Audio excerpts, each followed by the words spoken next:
Welcome back. Our first guest tonight is a two-time diamond-selling, 16-time Grammy-winning musician. Her Tony-winning musical Hell's Kitchen is playing at the Shubert Theater on Broadway. Please welcome to the show, Alicia Keys, everybody.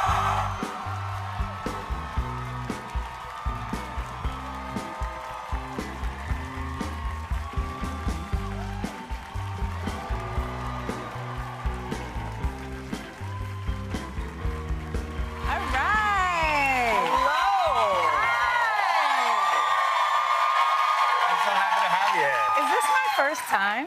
I believe it's your first time. We met in this building, though, not in this studio, in 2001. Crazy. You were the musical guest on my first SNL. Oh, my God. Yeah, and you've done it since, but that was your first one as well. Definitely. We're twins, and I'm a virgin to this show. All right, well, lovely. I'm very excited for the adventure we're about to embark on. Now, I don't even think I knew the distinction of diamond selling, which is 10 times platinum. Right. Now you have two songs. Right. Two songs that have gone diamond. Did you know that diamond was a thing that it was going to eventually happen if songs kept selling? Yes. Yeah, okay, good. Definitely comes with time, and you can, you know, it's just beautiful the way that the music continues to touch people, and so over time, you know, you really reach those incredible markers. And this is under 200 songs ever have reached this distinction. Right, so it's not... It's not, yeah, it's not like, oh, I haven't heard of it, it must happen all the time. No. Right, it is a really special thing, and 2 in 1 year is kind of crazy. Yes. So, Empire State of Mind, no one. I will say, we got a lot of play. I drove my, my sons, my daughter, and a niece to camp all summer. And a big song of yours that was in the camp ride was Girl on Fire. Yes. So the girls love it because, you know, the girl part of it. And then my sons love it because they just are 2 little pyros. So for them, so it's a have nice... pyros too? Do you got a couple pyros? I got a pyro. Oh, yeah. They love it. Gosh, they love the flame. They do. Yeah. Did you, with those songs, well, let's just start with that. Do you ever, when you're writing a chorus or when you come up with a title, like how quickly do you know, oh, this is something special? I feel like, well, I kind of feel like you think every single song is special. Oh, well, that's interesting, though. In a certain, you know, yes. To be moved to write it or to feel it or to, you know, find your way to it, you do feel something special brewing. But I have to admit that those particular songs that we're talking about, there's a moment, each one of them have their own moment where it's like, wait a minute. Something's happening here that doesn't usually happen. And I have to say that you feel that with all of those songs. Even though I never name it, I don't say like, I never take the liberty to say, this song is gonna be a... Diamond.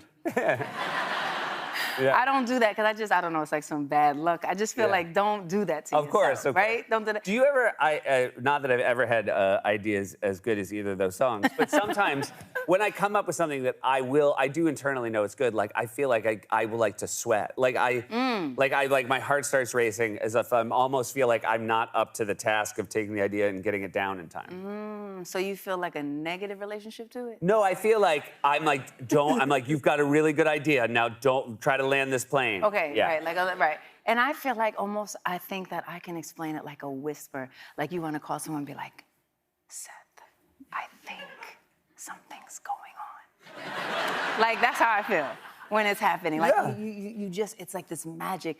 I think it's so beautiful being a creative person because you get to create something out of nothing, right? Like nothing existed on that page before or in those notes before. And so there's something very magical and secret, like alchemy about it that I love.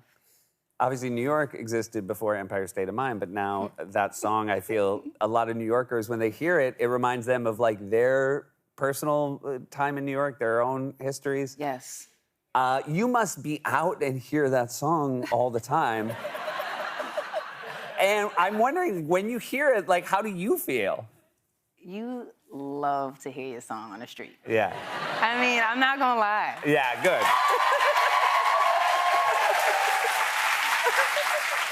And it must be, I mean, it also must feel really cool when it's a song that's been around for a while and you realize, like, it's still a banger. Man. Yeah. You know what I mean? It's still got legs all these days. No, actually, that's the part that makes me give gratitude, like feel very grateful because, you know, things come and go, things never take off at all. Over time, things happen, but when something can just be timeless, it's really, there's a whole other level of gratitude towards that one. So I do feel like that. And I have to say, when you walk out of the Hell's Kitchen show, which is right smack in the middle of Hell's Kitchen, you do hear that song playing, and it's crazy, the way that it all goes together. Yeah. I'm like, that wasn't even planned. No. But it just worked. Worked out very well. Good cross promotion. Did you, do you remember the first time you ever heard one of your songs on the radio? Okay, I do remember the first time I heard one of my songs on the radio. There's two stories I want to tell you. The first one is, the first time I heard it on the radio, I was driving my Mazda 626 on a BQE. Of which, if anybody remembers, has anybody told you this is a very awkward position for me to look at the audience? You can, I mean, you can turn, you want to turn a little Right, bit? okay, anyway, Yeah. we're doing good so far, Okay, so it's fine. yeah. But, but I was on the BQE, and you know, the BQE always has so much construction. So I'm like dodging all of the orange cones, and the song comes on, and Funk Flex on Hot 97 was dropping bombs on the song, which is like a really big sign that the song is fire. And all of a sudden, me and my Mazda 626, I was really about to crash out on the Queensboro Bridge. So that didn't happen, thank goodness. But the story I did want to tell you is the first time I heard my song in a room like this was when we were playing kind of like a sneak peek for some people, and they started to play the album Songs in A Minor, and I ran out of the room. I remember feeling like so terrified, right? It was like too much. I was like, I can't sit here and listen to this whole thing. Right. It would have been easier to play it for them, right? I think that's right. If I Yeah. was like pressing play and telling some stories, maybe? No, I mean, like, if you were actually like doing At the constant- piano. Yeah, you would have been Yes, fine. I'd have been cool with that. Yes. Like, the worst thing for me, if I was like, if I had people over, I'm like, hey, let's all watch my show. Right. You want to watch? That would be the equivalent of what I Yeah, thought. Exactly. Another New York institution is the U.S. Open. You went this year. Pretty good company. Pretty good company. My sister. It was incredible. I mean, to watch the U.S. Open with the GOAT Yeah.